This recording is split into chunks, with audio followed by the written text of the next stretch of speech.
नहमदुहु व नुसल्ली अला रसूलिहिल करीम अम्मा बाद बिस्मिल्लाहिर रहमानिर रहीम तौसीन मीम तिल्क आयातुल किताबिल मुबीन सदक़ल्लाहुल अज़ीम।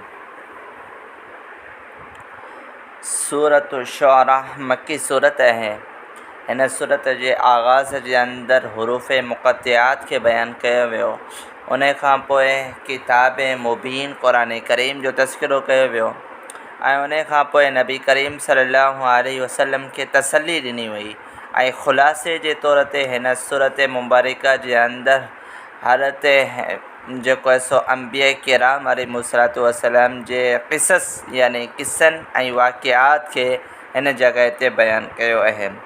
हज़रत मूसा अलैहिस्सलातु वस्सलाम जो क़िस्सो, हज़रत नूह अलैहिस्सलातु वस्सलाम जो क़िस्सो ऐं इहे क़िस्सा ऐं वाक़िआत बयानु करे नबी खे तसल्ली ॾियणु मक़सदु हो। ऐं ॿी ॻाल्हि इहा त कुफ़ार मक्का मुशरिकीन मक्का जेॾी महिल जेको आहे सो एतिराज़ात करे रहिया हुआ ऐं अल्लाह जे नबी सल्लल्लाहु अलैहि वसल्लम खां सवाल ते सवाल करे रहिया हुआ, इहो चई रहिया हुआ तव्हां का दलील ऐं यानी कि फरमाइशी मौजज़ात जो यानी कि मुतालबो करे रहिया हुआ त अल्लाह तबारक व तआला इहे वाक़िआ उन्हनि खे ॿुधाया त अवां इन्हनि वाक़िअनि मंझां सबक़ हासिल कयो त साबिक़ा जेके क़ौमूं हुयूं जेॾी महिल उन्हनि फरमाइशी मौजज़ात खे वरितो ऐं उन खां पोइ उन्हनि उन ॻाल्हि जो इनकार कयो, ईमान न आंदऊं त अल्लाह ताला उन्हनि खे इबरत जो निशानो ठाहियो। त ईअं ई अगरि अवां बि उन्हनि ॻाल्हियुनि खे इन खां पोइ न मञींदव तव्हांखे बि उन ई इबरत जो निशानो बनायो वेंदो। उन जे करे बहितर ॻाल्हि इहा आहे त जेके ॻाल्हियूं अव्हां जे साम्हूं वाज़े थी चुकियूं आहिनि अव्हां उन्हनि खे ई सम्झी करे इन्हनि वाक़िआत ते ग़ौर ऐं फ़िक्र करण खां पोइ अव्हां ईमान इस्लाम खे क़बूल कयो। बहरहाल हिते जेको आहे सो रसूलुल्लाह सल्लल्लाहु अलैहि वसल्लम खे तसल्ली ॾिनी वई लअल्लक बाक़िउन नफ्सक अल्ला यकूनु मुमिनीन इन आयत मुबारका जे अंदरि ऐं उन खां अॻिते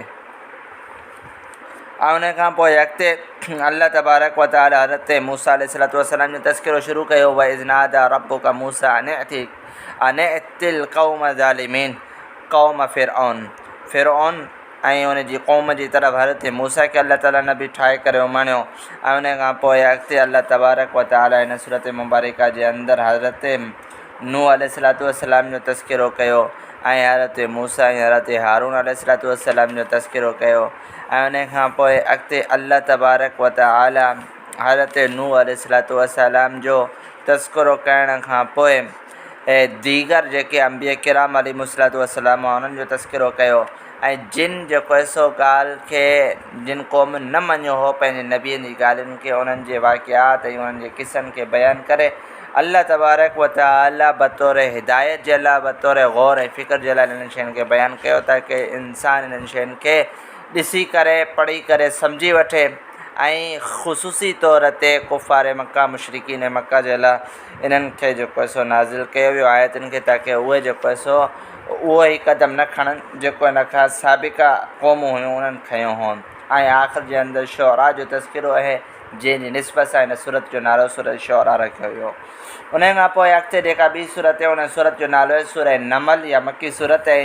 इन सूरत मुबारका खे बि तासीन हुरूफ़ मुक़त्तिआत जे ज़रिए सां शुरू कयो वियो। नमल जेको इन अरबी खे चवनि था कीड़ी खे, हज़रत सुलेमान अलैहिस्सलातु वस्सलाम जो तज़किरो अल्लाह ताला हिन जे अंदरि कयो। हिन जे अंदरि जेको वाक़िओ अचे थो कीड़ी जो हज़रत सुलेमान जे लश्कर जे हवाले सां त उन जो तज़किरो अल्लाह ताला हिन सूरत मुबारका जे अंदरि कयो। मलका बिल्किस जो तज़किरो, हज़रत सुलेमान अलैहिस्सलातु वस्सलाम जी बादशाहत जो तज़किरो ऐं हज़रत सुलेमान अलैहिस्सलातु वस्सलाम खे अल्लाह ताला बादशाहत अता फ़रमाई, नबूवत अता फ़रमाई।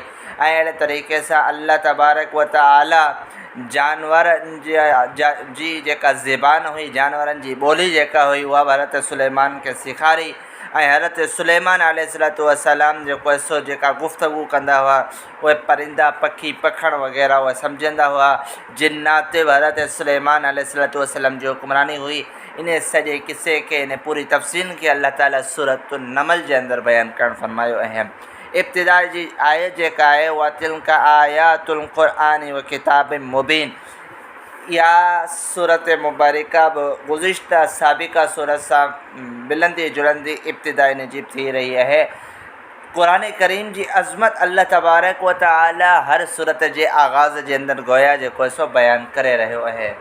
ऐं इन क़ुरान जे बारे में अल्लाह ताला इहो इरशाद फ़रमायो हिदायत आहे ख़ुशख़बरी ये ईमान वारनि जे लाइ। ऐं उन खां पोइ सूरतुल मुमिनून जे अंदरि जेके चंद ईमान वारनि जूं सिफ़तूं बयानु कयूं वयूं हुयूं उन्हनि मंझां हिकिड़ी अधु सिफ़त खे अल्लाह ताला हिन जॻह ते वरी ॿीहर बयानु कयो आहे, जिन जी तफ़सील पोयां गुज़री चुकी आहे सूरतुल मुमिनून जे अंदरि। पोइ हज़रत मूसा अलैहिस्सलाम जो तज़किरो अल्लाह ताला कयो ऐं उन खां पोइ अॻिते अल्लाह तबारक व तआला वलक़द आतैना दाऊद व सुलैमान इल्मा, अल्लाह ताला जो इरशाद फरमायो तहक़ीक़ असां हज़रत दाऊद ऐं हज़रत सुलैमान खे इल्म अता फरमायो। ऐं उन खां पोइ अॻिते इहो इरशाद फरमायो वरिस सुलैमान दाऊद, असां हज़रत सुलैमान अलैहिस्सलातु वस्सलाम खे हज़रत दाऊद जो वारिस ठाहियो।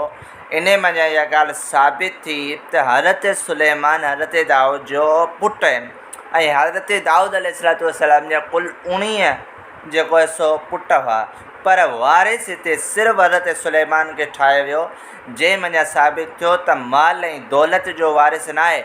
अगरि माल ऐं दौलत जो वारिस हुजे हा त हिते बाक़ी अरिड़हनि पुटनि जो बि तज़किरो थिए हा, उन्हनि जी तरफ़ बि इशारो हुजे हा, पर हिते विरासत नबूवत जे एतबार सां तक़सीम थी, जंहिं मंझां इहा ॻाल्हि साबित थी त अंबिया किराम अलैहिमुस्सलातु वस्सलाम माल ऐं दौलत खे जेको आहे सो विरासत जे अंदरि नथा छॾे वञनि, बल्कि इल्म खे छॾे वञनि था। लिहाज़ा हज़रत दाऊद जो इल्म ऐं नबूवत अल्लाह ताला बतौर विरासत जे हज़रत सुलैमान खे अता फ़रमाई। ऐं इहो उसूल आहे अंबिया किराम जो, जेका उन्हनि जी माल दौलत हुजे थी उहा उन्हनि जी जेको आहे सो पर्दे फ़रमाइण खां पोइ उहो बतौर सदक़े जे आहे, उन जो को बि वारिस न हूंदो आहे।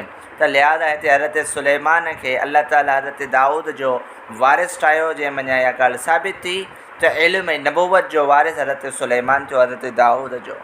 ऐं उन खां पोइ हज़रत सुलैमान अलैहिस्सलातु वस्सलाम खे अल्लाह ताला पखियुनि जी ॿोली बि अता फ़रमाई हुई, उन जो तज़किरो कयो या अय्युहन्नासु उल्लिमना मंतिक़ तैरी, पखियुनि जी ॿोली अल्लाह ताला हज़रत सुलैमान खे सेखारी वग़ैरह वग़ैरह दीगर हाल अहवाल हिन जे अंदरि हिन सूरत मुबारका जे अंदरि बयानु कया विया आहिनि। मुख़्तसरन जेको आहे सो हिन जो ख़ुलासो बयानु थियो ऐं ख़ुसूसी तौर ते हिन सूरत जे अंदरि बि तौहीद ऐं आख़िरत ऐं नबी करीम सल्लल्लाहु अलैहि वसल्लम जे रिसालत ऐं दीगर अंबिया जे वाक़ियात खे बयानु कयो वियो। अल्लाह ताला खां दुआ आहे अल्लाह ताला असांखे क़ुरान करीम खे सम्झण जी तौफ़ीक़ हिम्मत अता फ़रमाए। व आख़िरु दावाना अनिल हम्दुलिल्लाहि रब्बिल आलमीन।